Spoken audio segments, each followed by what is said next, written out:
Okay. Great. Okay. Welcome, Mary. Thank you for being here. Sandrine, Hi. thank you for being here too. Today, aujourd'hui, on va parler en anglais. Là, on est avec Marie de Texas, Austin, Texas, qui vient nous parler de l'opportunité de faire du bénévolat au Népal. Mais ça va être en anglais. On essaiera de mettre des sous-titres sous la vidéo que vous pourriez traduire aussi en français. Mais pour là, on y va en anglais. So welcome, Mary. Thank you for being here with Thank us. you. Good morning. For me, it's morning. Yes, that's true. For us, it's beginning afternoon. Good. Welcome. So I'm gonna let you go, Mary, and to start, Oh, and then we'll ask you questions if needed, but you okay. can just begin your presentation. Yes. Okay.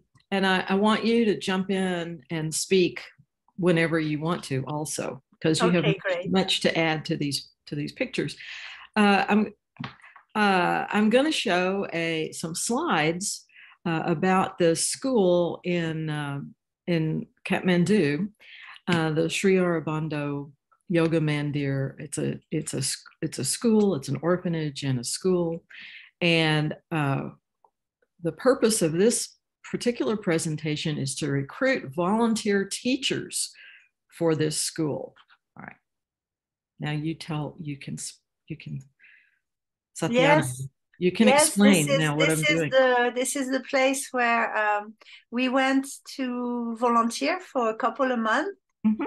The beginning of the year, we were there, end of last year, I should say, and and yes, there's about 200 children that are needing love and education, and it's a wonderful, wonderful place. They are growing up in a big family. We will show you pictures and everything. But yes, we started the first IWE class room in the world, the first classroom joy IWE school.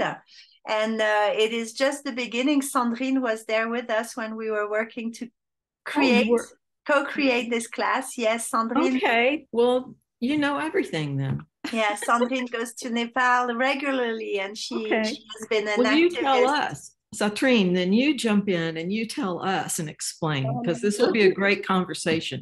This Yes, can for be a very good sure. conversation.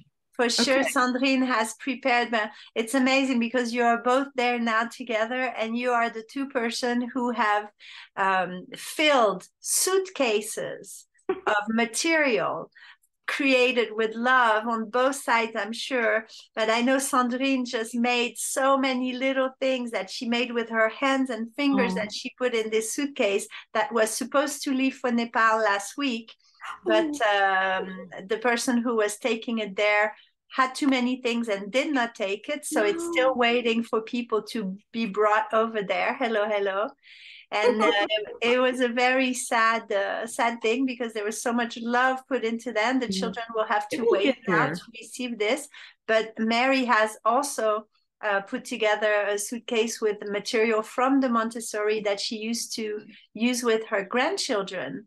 And so she is now, they're grown up or they're bigger and they don't need it anymore. And Mary has also donated many things that are waiting to be taken to the ashram as well. Our suitcases will get there. We don't know when, but they will get there. So, Hopefully, with one of you who's watching right now and who will take the challenge to go volunteer there in person and give your love and meet these amazing children that Mary is going to share with us right now. The am I on? Am I Yes, on screen sharing? you can do screen sharing. I Yes. can. Okay. Let's see. Let me see if I can do this without cutting And us off. while you do this, Mary, and find your way, maybe Sandrine, you want to say something more about the ashram and your how you found out about it and your connection to there and Mm. I'm shy. No, no. Screen sharing. a little bit. En français, si tu préfères. Hmm. Okay, I'm looking.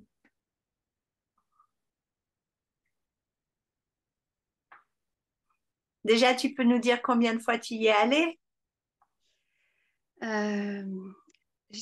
I went there many times, something like 7 times, and each time it's a great experience.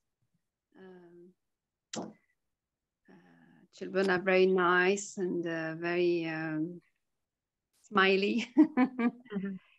Yeah, it's great experience. Smiling from the heart, right? Yeah. Yeah. That's a good way to put it. Okay. You may be there with us again this end of year. Are you thinking of going back in September, October? Maybe. Okay. That would be so great. Mary is too, and we are planning to be there at the beginning of September. Wow. Great. Yes.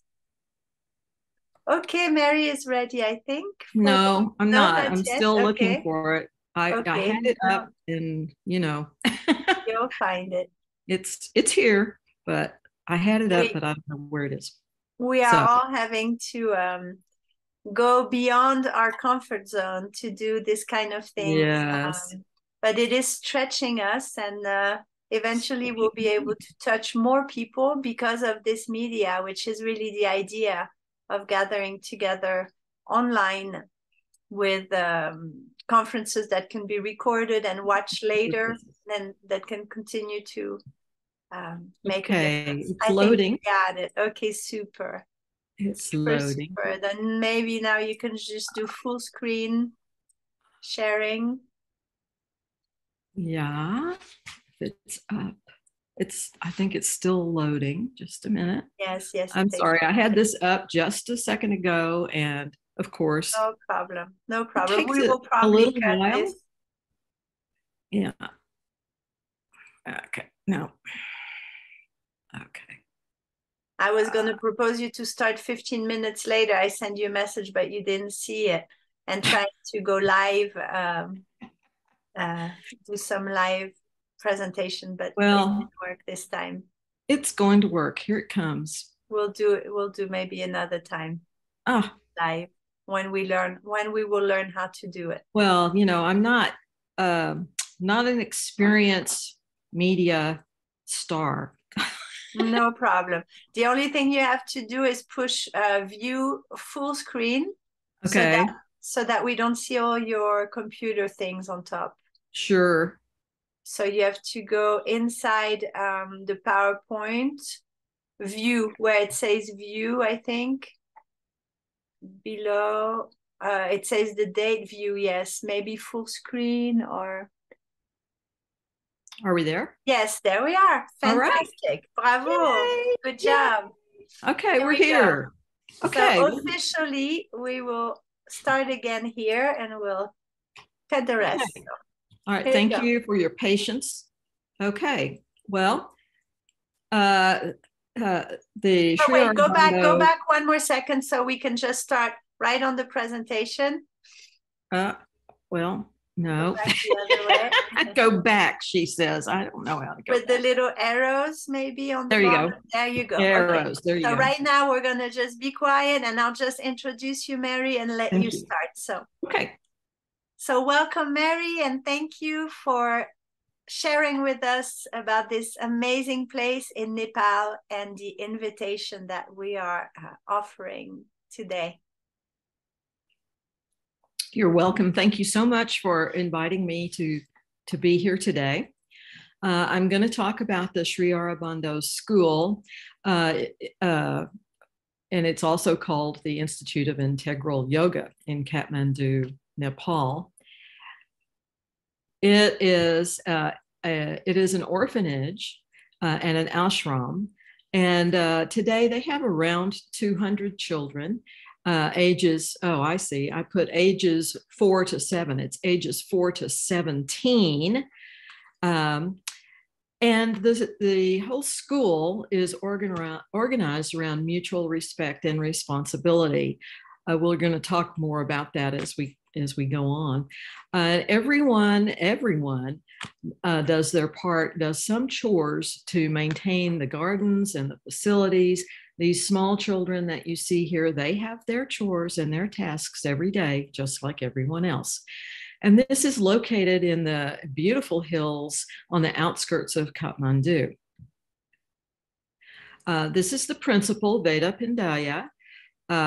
He actually grew up in this ashram, and his original schooling was through this school. He sends us a message that says welcome, and tells us a little bit about his community. And the school and the school is based on the principles of Sri Aurobindo, we'll talk about it in a moment, and democratic education. And he would like to extend a big welcome to anyone who would like to visit or volunteer in the activities. And there are a lot of things you could volunteer to do. Yeah, and Veda was 4 when he came to the ashram. So yes, he was really, like you said, he was raised there, and it's like his family, and now he's become the principal of the school. Yes, and he was a very good student, and the ashram sent him to India to go to college, and then they sent him to Germany for further graduate study. And he decided to come back and make this school his life's work, which he is doing. Well, the school is partly based around the principles of integral yoga, which was developed by Sri Aurobindo, who was an Indian philosopher and a spiritual sage. And the little graphic on the right shows the parts, if you will, of integral education. The purpose, as you can see, is to develop the whole person in order to be more like the divine. It's really a psychological and spiritual view of human development and how we continue to develop through the lifespan. And even though it's called integral yoga, in the West, often we think of yoga as the postures that we do, which I love, but this is not concerned with that, even though the ashram does practice yoga every day for good health. Integral yoga goes hand in hand with democratic education, which was developed in Europe. And democratic education really gives students autonomy to manage their own learning processes. There's democratic governance of the school. There are meetings where everyone at the school attends, and questions are discussed, decisions are made, and every member of the school, from the youngest child to the oldest teacher, participates, and each vote counts the same. So teachers are not privileged in this kind of school arrangement. Everyone is privileged. And there are many examples of democratic schools around the world. Summerhill in England was maybe the first one, and is very well known. Sudbury Valley, yes. The Democratic School of Hadera in Israel. There are many others. Yeah, the Sudbury Valley School in America was actually a big inspiration for the Ivy education model as well. I was like blown away by what they were doing there for over 50 years successfully. Just incredible, just incredible. Wonderful. We're also developing a Montessori classroom for the young children. And here's a picture of, and Satyana manages this room. And here's a picture of some of her students at work. And we're actually developing. The person that you see in the back is Ramita. Ramita is one of the teachers who comes as a volunteer. She lives in Katmandou, and she has to take the bus and everything to come. She comes as often as she can. Wow. And she is very much present there, but she also has some family things with her mom who's not well, and so her time is not as free as it used to be for the children. And this is also why we are in great need of help with volunteers. Sure. Yeah. And the whole idea, Montessori's philosophy of the young child, is that the child should determine what they want to do on their own time, And the way that operates in a Montessori classroom is that there are many different things to work on in the Montessori classroom, and the child can decide what he or she wants to work on at any given time. It integrates very well with democratic education and integral yoga. And all of these principles or philosophies of education honor the child and honor the learner. And it's very different from what we see in the United States, where the teacher is supposed to be everything. And we still have a very old authoritarian model of teaching and learning. And so these democratic models are a pleasure to see and a pleasure to be in, to me. Yeah, if I may say, before you change the slide, Sure. I just want to say this classroom is the one that we created, as Sandrine was part of this co-creation a few months back. And what's different in the IWE classroom, so the classroom you see, and the Montessori classroom, is that in the Montessori classroom, the material is on display on the shelves all day long from 8 a.m. till when the children leave the class, with, like Mary say, many opportunities for them to choose what they want to do within all this material. What's different with the IWE classroom is that we have hidden the material. And there is less material, and it is hidden inside those desks with fabric, colorful fabric. And right now, the children are not doing Montessori work. They're actually playing with things that are on the floor in the class that they can just play with. But there is a time in the day, and it is less than an hour. It's somewhere between 20 minutes and 45 minutes maximum, when we open the things that are in the table, and then it becomes like a treasure opportunity to go work with specific things that the teacher has presented. And it's a short time, so the children are always excited to go back and look at it and work with it. And the teacher is supposed to rotate this material every 3 weeks, so that new material is there during this time of work time. And the rest of the time, it's other work that goes on. It's play, because the child constructs himself through play, whether in the classroom or outside in nature. There's, like you say, duty, gardening, all kinds of things that are happening through the day. It was just this short time of intense focalization on work time to develop the mind and the capacity of thinking and reading and all of this, but it's limited in time. That's the difference with the Montessori classical classroom.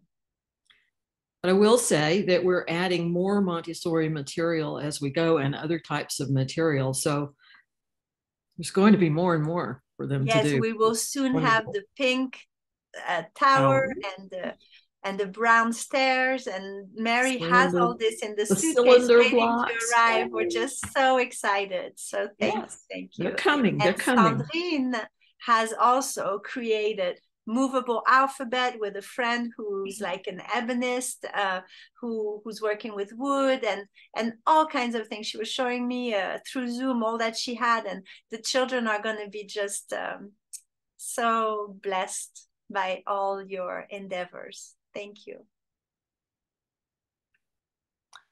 Here's a couple of more pictures of the children doing some of the Montessori work. You can see they are copying numbers and learning quantity also in one picture. And on the other side is a boy who has spelled his name in movable letters. Yes, and those movable letters were created by Roland, my beloved partner, who has done this with card boxes that were in the trash, ready to be burned or thrown away, that we went to get, and love was put into it. And this is, it took a lot of time and effort to be able to have that. And soon it will be replaced by the real Montessori material with wooden movable alphabet, or plastic if we don't have wood. But either way, it's it will be more durable than what we did here. Well, keep the cardboard letters too, because that way more children can use it. Of course. And I can see the care that went into making those. They're beautiful. Well done. Thank you. Well, we're recruiting volunteers, as we have said. And these are some of the volunteers that currently have been at the so school. that's Pooja. Pooja Yeah. is a volunteer from India. The person next to her is Ramchandra's sister, Yeah. who's at the ashram also. But Pooja is one of the volunteers. But again, she's staying just for 2 months as she has to leave again. So it's not enough. We need long-term volunteers. Right. 2 months is great, though. That's better Yes. than 2 weeks. Yeah. And of course, we see our lovely Satyana in her beautiful classroom. Thank you. And just to say, why do we have fabric on the floor, on the ceilings? It's not just to make beautiful, it's because the classrooms are made out of cement and it's very cold and echoey. So we were trying to make it warmer and less echo in the room. So that's part of why we have that, but it's also pretty. It looks beautiful too. Looks very inviting. So we hope that people would want to come and volunteer with us.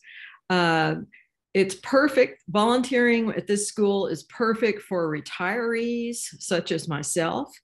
Many of us are looking for something meaningful to do after we have finished our formal work. It's also perfect for college students. It's very popular for them now to take a so-called gap year where they just travel around the world, or they only do painting or something like that for a year, which is wonderful experience. Yeah, highly recommend that for anyone going from high school before they go to college, if they can have that year to absolutely. Transition. Absolutely.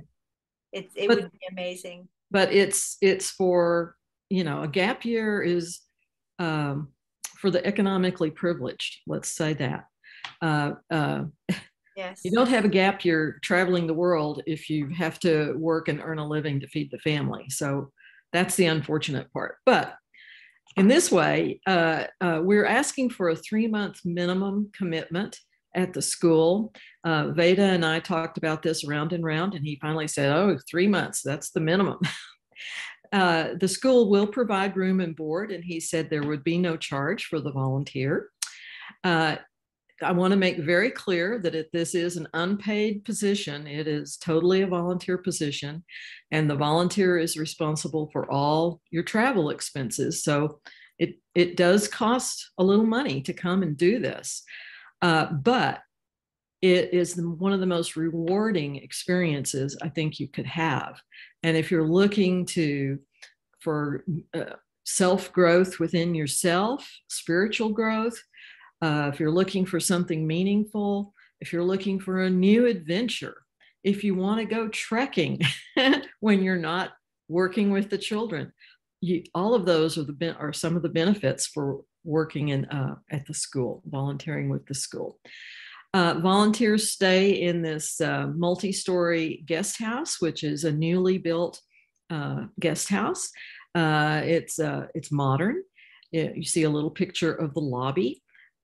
You'll have a private or semi-private room. You have a modern bathroom, Wi-Fi, internet, and everyone 3 times a day you get organic vegetarian meals, which are great. I just want to say there's also another building. Not everybody may stay in that particular building. True. That's one of the buildings. It's the newest one, but we also stayed in another building in the beginning when we were there, and it's lovely as well. It's just a little bit older, but it's still a wonderful place to stay, though. Sure. The ashram has multiple buildings in the complex, and we're going to talk about the school building in a few minutes.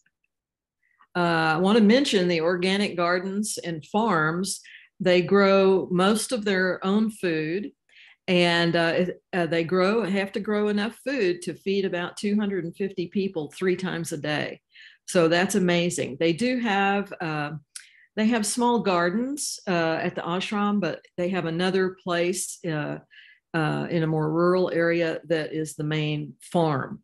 In Terai. But at the school in the ashram near Kathmandu, they do have these beautiful organic gardens, and they have dairy cows that they work every day, and they use those for milk for the children. They make cheese, they make yogurt, etc. And oftentimes they have a little extra to sell in the community, which is really a good thing. Yes, they do Yeah. that on the organic farm. Once a week on Saturdays, they go sell to raise money as well for the ashram, because there's food they have to buy, and there's a lot of clothing. There's many things the ashram has to pay. Sure. So by selling at the market, they raise money that way as Sure. well. And as you see, like any garden or farm, when the harvest comes in, it comes in and you have to work with it immediately. So this was Cauliflower Day in November.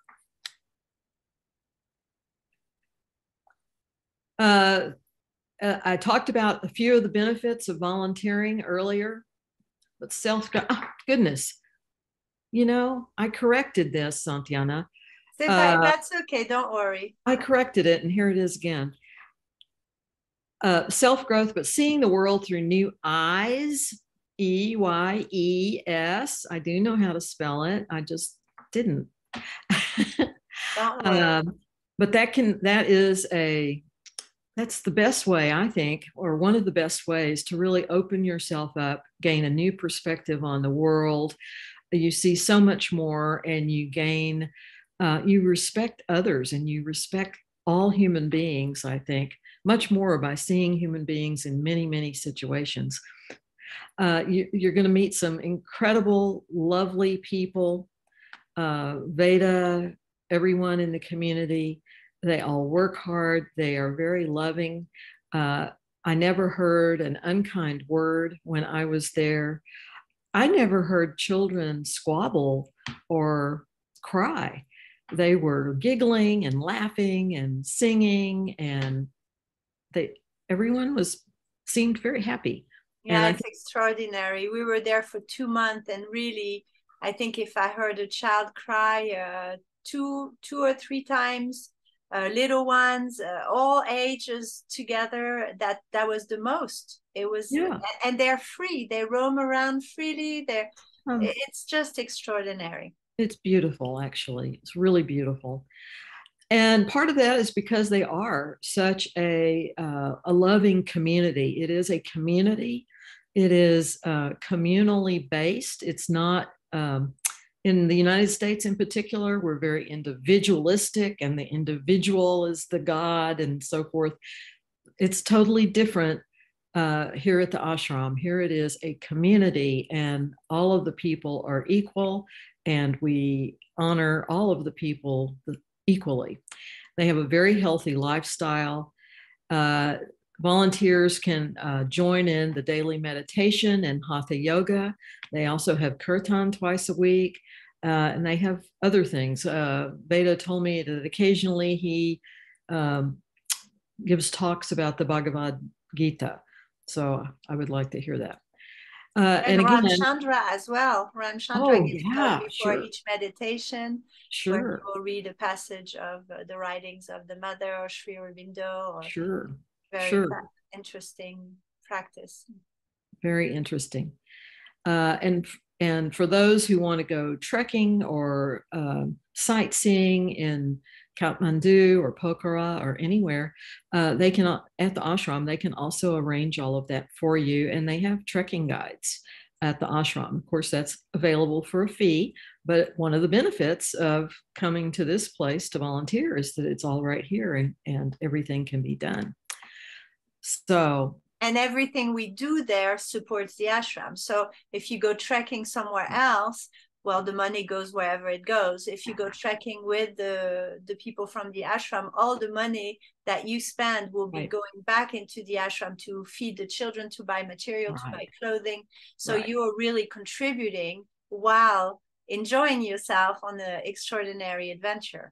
Right. The ashram does everything it can to be a self-sustaining community. And so they have many ventures like that. They've developed many crafts that they can make and sell to people, such as the pashminas and so forth, and incense and things like that. And the children learn how to do all of that. And of course, the sales support the community. Okay. Well, I'm sure you're convinced that you want to come and work with these kids now. And you're saying to yourself, maybe you've never been to Nepal. I had not until I went there this fall, and I found it extraordinary. So you're saying, well, what's it like over there? What is this place, Nepal? What is it like? And I want to say it's a land of many contrasts. It's not a Christian country, obviously. It is primarily there's Hinduism and there's Buddhism, and sometimes it's kind of a blend. There are Christian missionaries. I met one when I was extending my visa. There was a family there, and they were Christian missionaries. Yes, I think there are probably Christian missionaries everywhere, because that's a good thing that they do. So jump in and help me explain all of this, because I'm no expert here. Go ahead and show the next slide. Yes. Sure. So yes, there are many temples, many sites to visit around Kathmandu, whether it's Buddhism tradition or Hindu tradition. It's very rich of culture and incense and places, sacred grounds to and to honor, and where people come from all over the world to visit.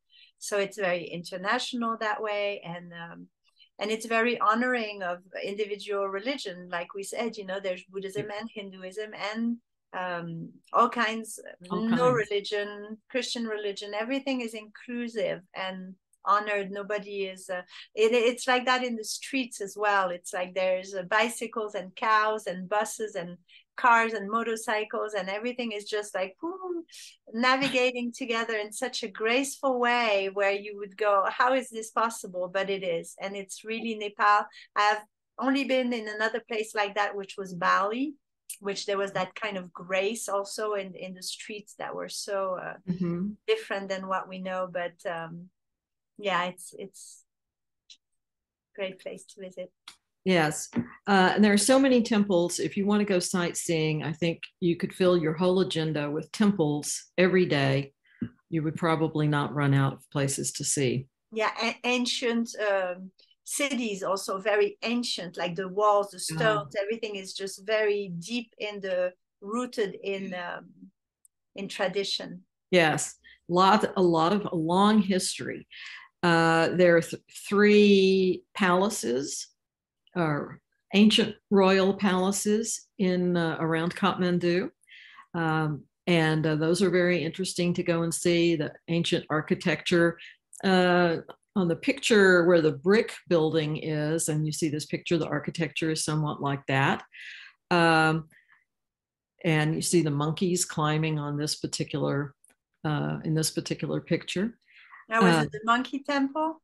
I think it must be the monkey temple. Yeah, it's a place where there's like hundreds of monkeys. Yes. Running around us freely. Freely. Oh, absolutely freely. And then you can go into the mountains, and you can see this beautiful view of, I think this is near Pokhara. And I believe this is a peace temple. I haven't been there. Well, I was there, but I didn't learn all the names. So no worries. But it's quite beautiful, as you see. Here are some examples of the Buddhist tradition in the country. There are a number of Buddhist monasteries, and they do take young boys as monks for a period of time in the monasteries. That's a very ancient tradition among Buddhists, and there are lots of beautiful places. I think there's the biggest Buddha in the world, I think, is in Nepal as well. Oh, and the birthplace of Buddha is in Nepal, Lumbini, correct? I haven't been there, but I plan to go there the next time. If you're lucky, you'll also get to see a great many different ceremonies, religious ceremonies. This one was one we saw in Pokhara. It's obviously a fire ceremony, and they do this dancing and gesturing with it. It's pretty amazing. I wanted to put a video of this into this slideshow, but it wouldn't accept it. The slides wouldn't accept the video. So we'll just go with the plain picture. But this gives you an idea of some of the various things that you can see. There's dancing everywhere in the country. This is the children of the ashram. These are the children of the ashram. They take lessons in classical Indian dance and in Nepali folk dance. They provide programs. They do programs all the time, presentations of their dance, you know, for visitors and for EDEC and many other things. And they are beautiful to watch. Again, I wanted to put a video, but it wouldn't accept it. So we'll go with this. And I wanted to put, well, never mind. There are all kinds of great pictures you can take in Nepal, and you cannot ever show them all. So it's what it is. Nepal, as I was saying, is a land of contrasts. The tall building that you see is actually a hotel for tourists. I believe it's in Pokhara. And like immediately on the other side of this is a humble dwelling. And you will see that side by side anywhere that you go in Nepal. Nepal is generally considered to be a very poor country economically, but they are gaining and making great strides to become a modern country. And of course, we all know that education is the way to prepare your citizens for the modern world and to prepare them to have good paying jobs. And so our goal is to help those kids and provide more intensive schooling for them. If you're out in the rural areas, you'll see many farms. It is primarily a rural country, except for Katmandou, which is a large city of multi-million. Because the country is hilly, of course, and so farms are often, you know, at different levels. You know, here's the farmhouse, here's the field, here's the next field, here's the next field down the hill. And here's the lovely cow that they had in the barn. But you will see beauty everywhere you go in Nepal, in the people, in the architecture, everything, but especially the people, I think. They are very beautiful people. And I enjoyed just walking amongst them. Beautiful inside and outside. And these are, again, the children and the old mama from the ashram as well. Yes. And the girls are dressed, I guess, for dancing, maybe? Yes, it was during the Festival of Light. Yeah, very beautiful. So when you go to Nepal, you're going to see amazing landscapes. And the landscape can be very different. There's the mountainous area, of course, that we all think of in the Himalayas. But there's also a valley area, a large valley area where you see lakes and more temperate climates. And then the Terai is the southern area, which is lower in elevation and very tropical, actually.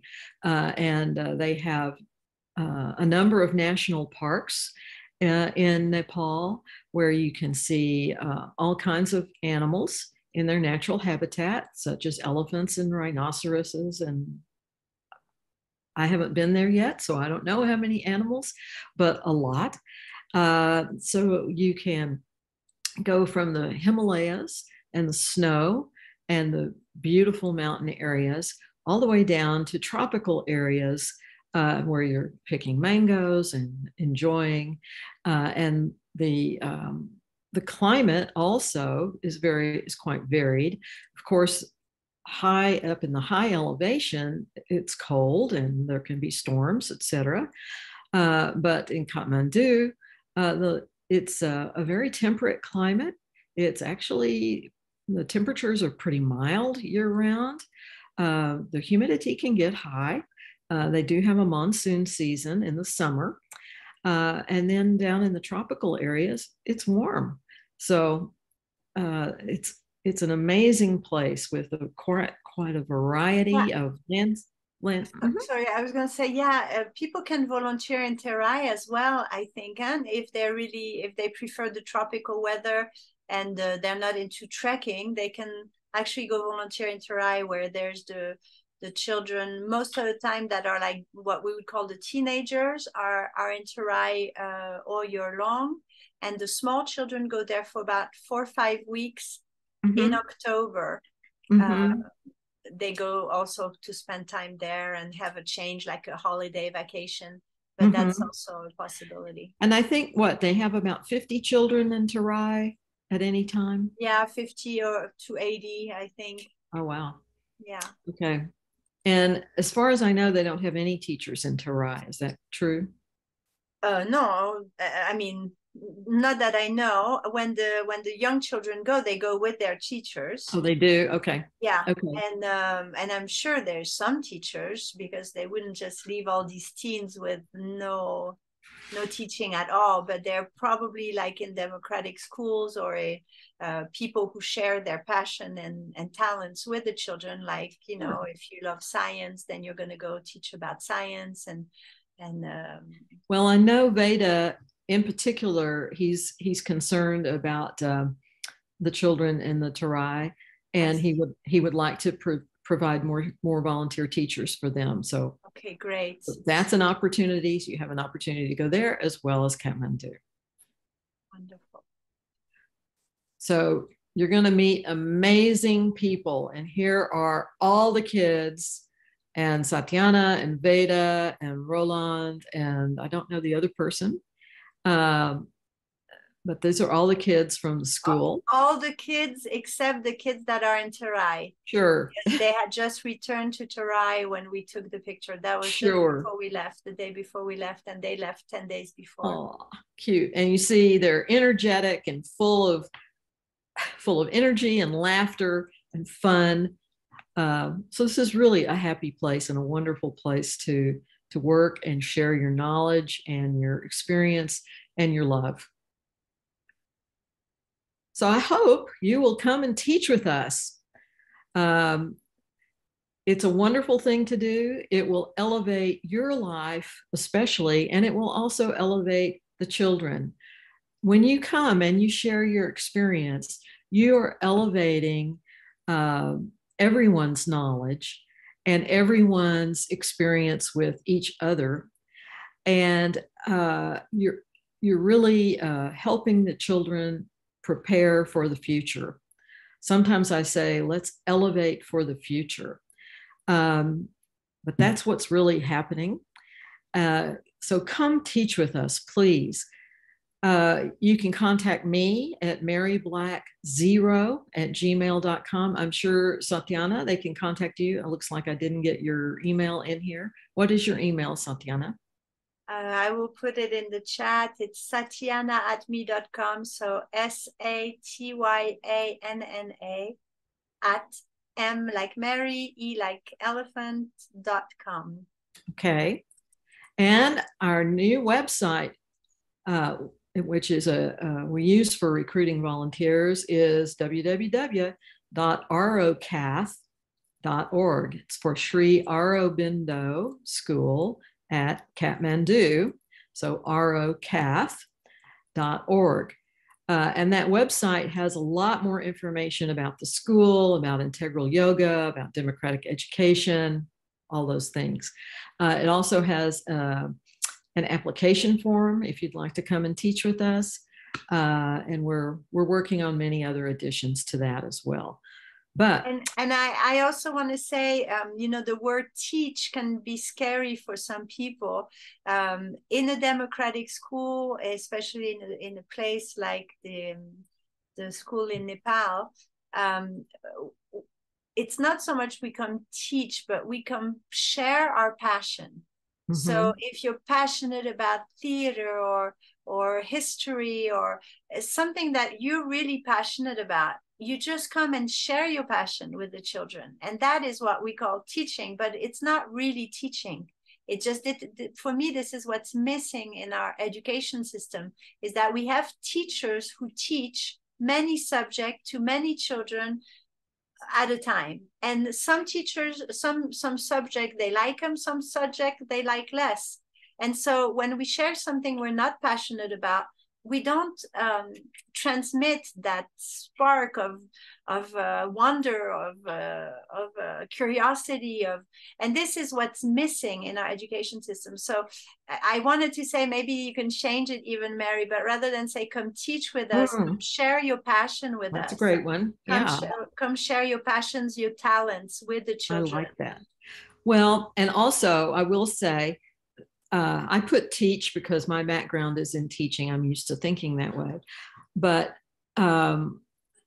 it's not a standardized teaching. It's not a standardized curriculum, but there are, no matter what you're teaching, if you can teach about, I don't know, ancient Greece or whatever, but there still are skills, academic skills that you want the children to have, such as reading, math, writing, and there are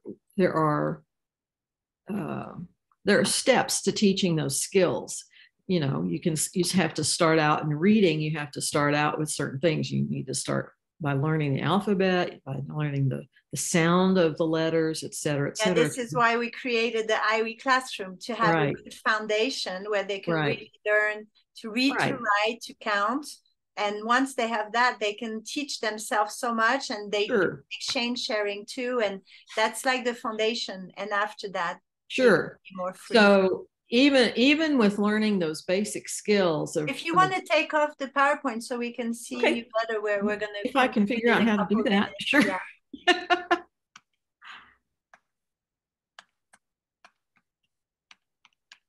I thought that was the end.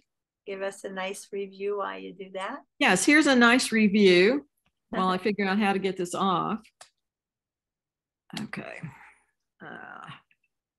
If not, I can do it. If you want. You can.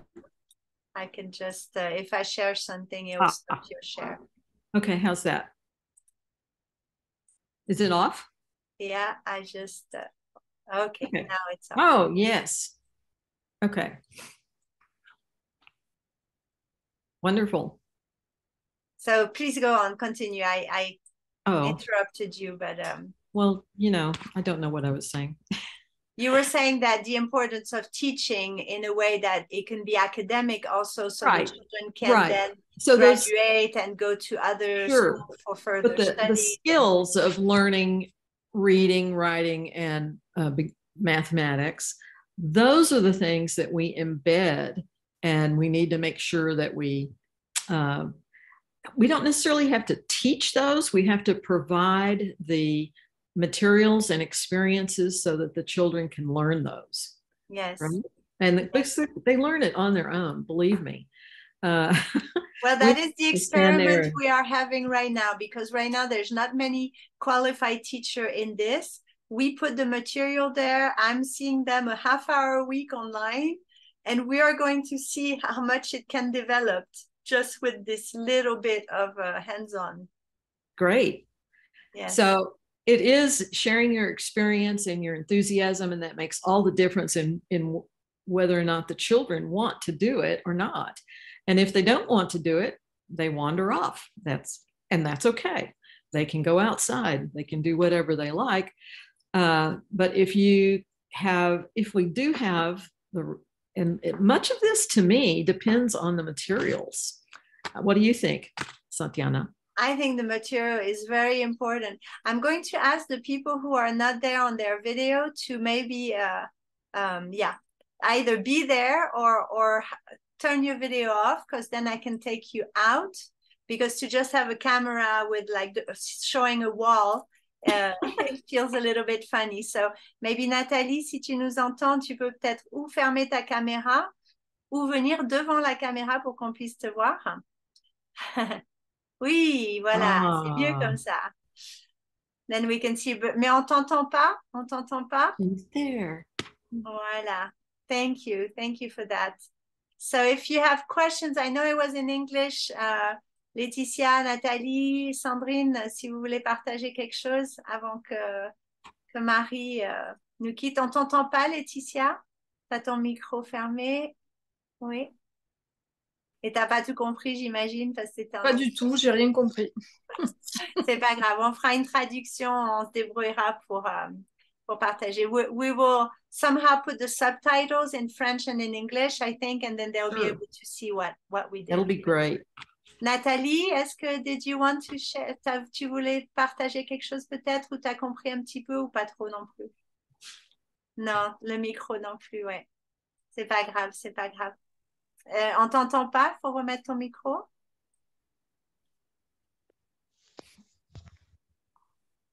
Alors attends, peut-être je peux te demander d'ouvrir ton micro. Vas-y, ask-toi un mute. Voilà. Ah, voilà. Je pense que voilà, ça y est. Oui. Et oui, non, je suis désolée, mais j'ai pas tout compris, donc Bien sûr, bien sûr. en anglais, c'est un petit peu compliqué pour moi. Oui. Ben, merci d'être là en tout cas pour le soutien. Ben, de rien, de rien.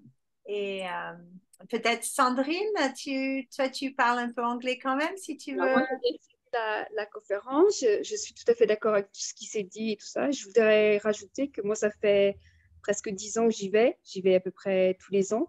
Et c'est très gratifiant de voir l'évolution des enfants, de voir ce qu'ils deviennent, des jeunes adultes qui sont magnifiques. Et c'est magnifique de voir ça et de participer à ça chaque année. Ça donne envie de continuer. Et vraiment, c'est une très belle expérience. Les enfants sont adorables et vraiment, ils veulent beaucoup apprendre. Ils sont très curieux, très ouverts. Et ben, ça, dans une classe, c'est génial. C'est ce qu'on demande, quoi. Donc, c'est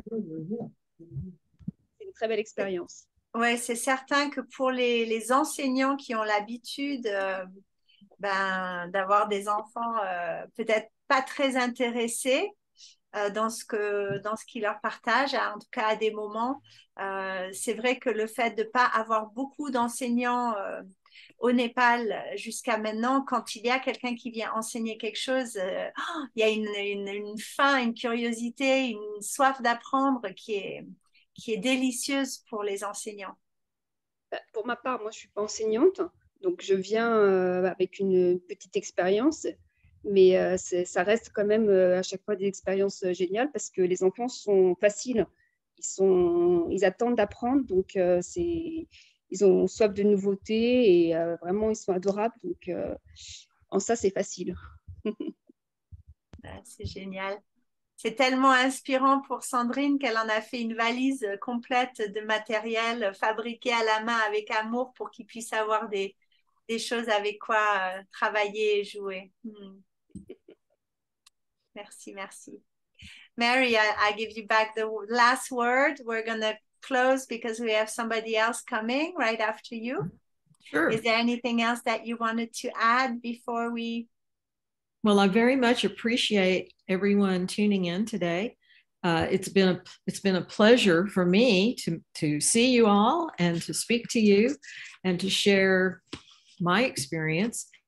And if you have friends or other colleagues that you think might be interested in volunteering at a school in Nepal, please send them our way. We would be very happy to have all volunteers that we can find. So it's been a pleasure. I thank you very much. I'm honored. Thank you, Mary. And I'll just say that we will also have formal training Sure. for the volunteers who want to come. They will be able to have a 3-day training to just learn basic ways to play the IWE game if they want to do that with the children, or the values of this education that the ashram holds and that we're hoping to keep really in the forefront of all that.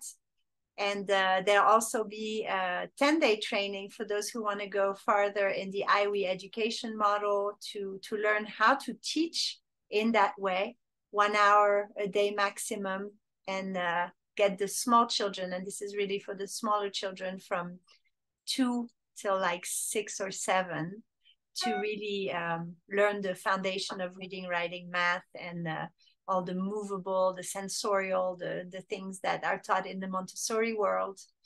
And then like I said, it's for people who come and share their special knowledge. They will come and do that as well. And if you're a teacher of more capacity, then you are even more welcome and encouraged to come share your talents and your gifts there. Yes, I want to say that you do not have to be a certified or professional teacher. We welcome everyone. If you can teach auto mechanics, if you can teach computer repair, or even how to operate a PowerPoint, how to operate slides, that's wonderful. Please come and share. We need all sorts of learning. Thank you, everyone. Sandrine, did you want to say something more? No. Nice to see you again. Yes, yes.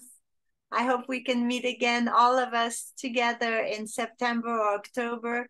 Mary wants to come too, and so we'll be back together. Okay, see you. Okay, goodbye, everyone. See you. Thank you.